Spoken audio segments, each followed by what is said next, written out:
जनता ने हमारी पार्टी को जिता करके जो मौका दिया, पूर्ण बहुमत की सरकार दी मोदी जी के नेतृत्व में, हम जनता की उन सारी आकांक्षाओं की पूर्ति के लक्ष्य को ध्यान में रखते हुए सभी वर्गों की उन्नति, कल्याण और सर्वांगीण विकास के लिए कृत संकल्प हो दिल्ली के विकास की रफ्तार को तेज करने के लिए सरकार जो है समाज के सभी वर्गों को साथ में लेते हुए उनके सुझावों को शामिल करने का प्रयास करें। ये बजट विकसित दिल्ली बजट है और इसमें जनता के सुझाव शामिल हो। इस संकल्प पत्र में जो फोकस के क्षेत्रों में हमने महिलाओं को आर्थिक सहायता, स्वास्थ्य सेवा का विस्तार, सार्वजनिक परिवहन को बढ़ावा, प्रदूषण को कम करना, नौकरियां, शिक्षा की बेहतर व्यवस्था, गरीबों को सस्ती पौष्टिक भोजन, वरिष्ठ नागरिकों का कल्याण, यमुना नदी की सफाई, कल्याणकारी योजनाओं को जारी रखना जैसे महत्वपूर्ण विषय हमारे संकल्प पत्र में शामिल थे। और इसी दिशा में दिल्ली की जनता की प्राथमिकताओं का संज्ञान लेना और उसको लेते हुए बजट की रूपरेखा को तैयार करना इस समय हमारा ध्येय है। और सभी विभागों के अफसरों को निर्देश दे दिए गए हैं कि जनता की, दिल्ली के लोगों की भागीदारी जो है बढ़ाने के लिए सभी हितधारकों के सुझाव इसमें लिए जाए और उनके सुझावों को बजट में शामिल किया जाए।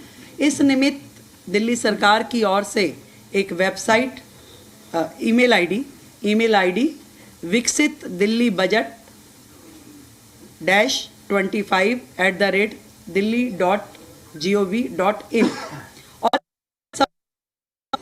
9999962025 व्हाट्सएप नंबर, ईमेल आईडी हमने जारी की है, जिसमें लिखित में दिल्ली का कोई भी व्यक्ति अपने सुझाव दे सकता है। इसके अलावा जो अलग अलग वर्ग दिल्ली में हैं, जितने महिला संगठन हैं, उन महिला संगठनों से संवाद करने के लिए हमने 5 मार्च को इसी विधानसभा परिसर में दिल्ली के अलग अलग कोने से महिला संगठनों को आमंत्रित किया है ताकि उनके सुझाव विकसित दिल्ली बजट में शामिल हो सके। इसी तरीके से 5 तारीख को ही शाम को शिक्षा जगत से जुड़े हुए लोग, उनको हमने आमंत्रित किया है कि वो अपने सुझाव हमें दें। 6 तारीख को दिल्ली के व्यापारिक औद्योगिक संगठन इसी विधानसभा परिसर में हम आमंत्रित कर रहे हैं कि वो अपने लिखित में सुझावों के साथ आएं और हमें वो दें। इसी श्रृंखला में जितने भी दिल्ली के, मैंने कहा कि कंसर्न्ड लोग हैं, जैसे कि हमारा दिल्ली देहात, किसान, ये सभी शिक्षा जगत के लोग, युवा, इन सबको हम, हमारे मंत्रीगण, हमारे विधायकगण संपर्क करेंगे, मिलेंगे और उनके सुझाव लेंगे। अनऑथराइज कॉलोनी, झुग्गी, प्रोफेशनल्स, हर वर्ग, हम सबका प्रयास रहेगा कि दिल्ली का ये बजट जनता का बजट होगा और इसमें उनके हित से जुड़े हुए प्रत्येक एस्पेक्ट को हम कवर करें, उनके सुझावों पे हम अमल करें। जो समय आने वाला है, इसमें पूरा का पूरा मंत्रिमंडल और सभी विधायकगण जनता के बीच, जनता के पास जाकर के उनके सुझावों को ग्रहण करेंगे। तो ये सारा जो काम है विकसित दिल्ली बजट, दिल्ली के लिए हमारे प्रधानमंत्री नरेंद्र मोदी जी के नेतृत्व में विकास के काम जो कि पहले होते नहीं थे, केवल बहाने जनता को मिले, इस बार दिल्ली विकास के कार्यों को होता हुआ देखेगी। एक नया अध्याय दिल्ली का लिखा जाना है।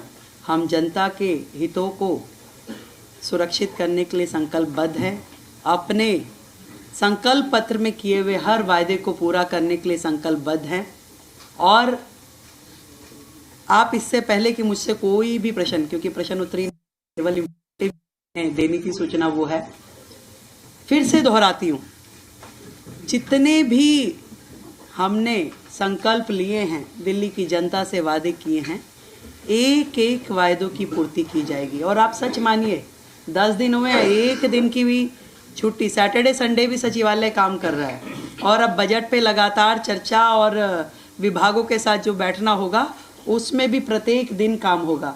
समय कम है, काम बहुत है, तो हम थोड़ा प्रेस वार्ता और उसकी बजाय जनता के बीच में रह के काम करना चाहेंगे। आप सबका हमें सहयोग मिलेगा, मुझे पूरी उम्मीद है। और आज जो सदन में चर्चा होगी वो CAG हेल्थ रिपोर्ट पे चर्चा होगी। और ये कितने बड़े बड़े घोटाले और किस प्रकार से CAG की रिपोर्ट को इतने साल उन्होंने पेश नहीं होने दिया, आप समझ रहे हैं कि कितनी चीज़ें इसमें उजागर होके आ रही है। और अभी तो 2 रिपोर्ट पेश की है केवल, अभी 12 रिपोर्ट्स और आनी है। इन 12 रिपोर्ट्स में और कितनी चीज़ें इनकी आने वाली है। दिल्ली की जनता के सामने आम आदमी पार्टी की पूर्ववर्ती सरकार एक्सपोज हो चुकी है। आज दिल्ली की जनता उनकी एक एक कारगुजारी को देख रही है, कैसे उन्होंने दिल्ली की जनता के साथ धोखा किया। ईमानदारी का चोला पहनकर दिल्ली पर बेईमानी की हर सीमा को उन्होंने लांघा। तो आज हाउस में हमारे सभी विधायक वो चर्चा करेंगे। और विपक्ष से भी मैं कहना चाहूँगी कि सार्थक चर्चा में ईमानदारी का चोला पहनकर दिल्ली में आए, पर बेईमानी की हर सीमा को उन्होंने लांघा।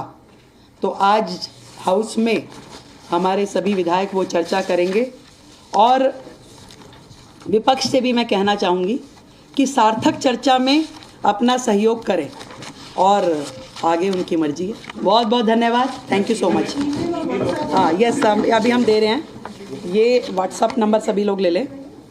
ईमेल आईडी का आप राइटिंग में भी देंगे आपको, और दोबारा चाहें तो मैं एक बार बोल देती हूँ। राइट, विकसित।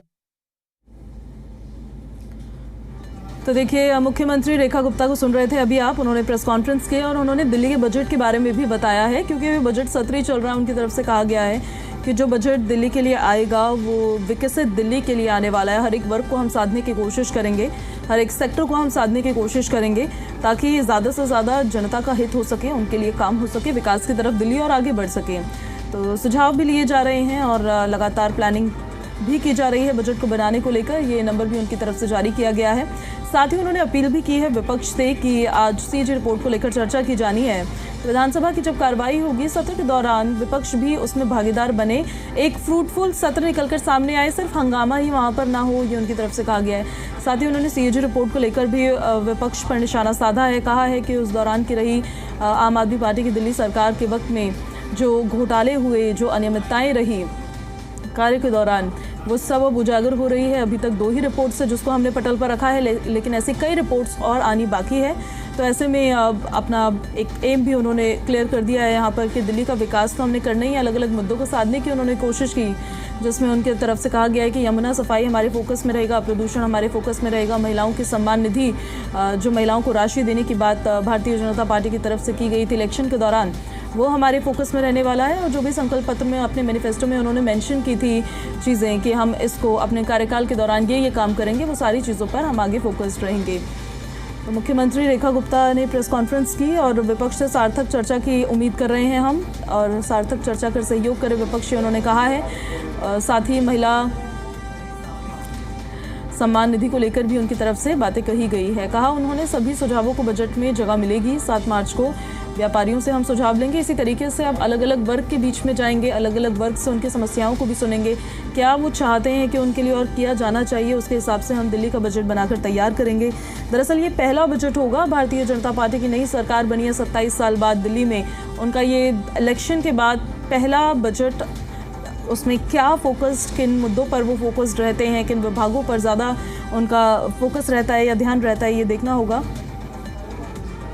मुख्यमंत्री रेखा गुप्ता ने प्रेस कॉन्फ्रेंस कर अभी उसी की जानकारी दी है। उन्होंने कहा 6 मार्च को शिक्षा से जुड़े लोगों को भी बुलाया गया है, क्योंकि चाहे शिक्षा का क्षेत्र हो, स्वास्थ्य का सेक्टर हो, या फिर व्यापारियों से जुड़ा हुआ सेक्टर हो, या फिर रोज़गार की बात हो, एक ऐसा बजट दिल्ली सरकार बनाकर तैयार करेगी जो हर वर्ग को साधेगा, जिससे हर वर्ग को कुछ ना कुछ मिलेगा।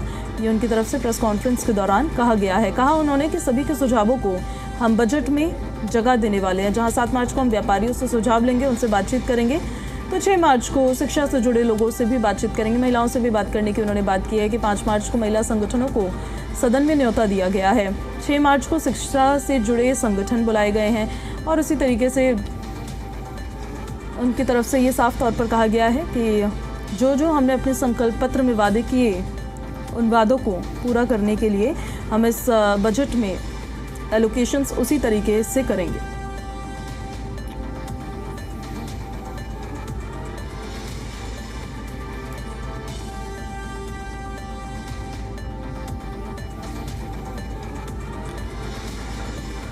तो देखिए, अब थोड़ा समय और बच गया है। 11 बजे के लगभग सदन की कार्यवाही शुरू हो जाएगी। उसको लेकर भी उन्होंने बात कही। कहा कि आज सीएजी की रिपोर्ट पर चर्चा की जाएगी। अभी तक 2 ही रिपोर्ट्स टेबल की गई है। हेल्थ सेक्टर से जुड़ी हुई जो रिपोर्ट है उस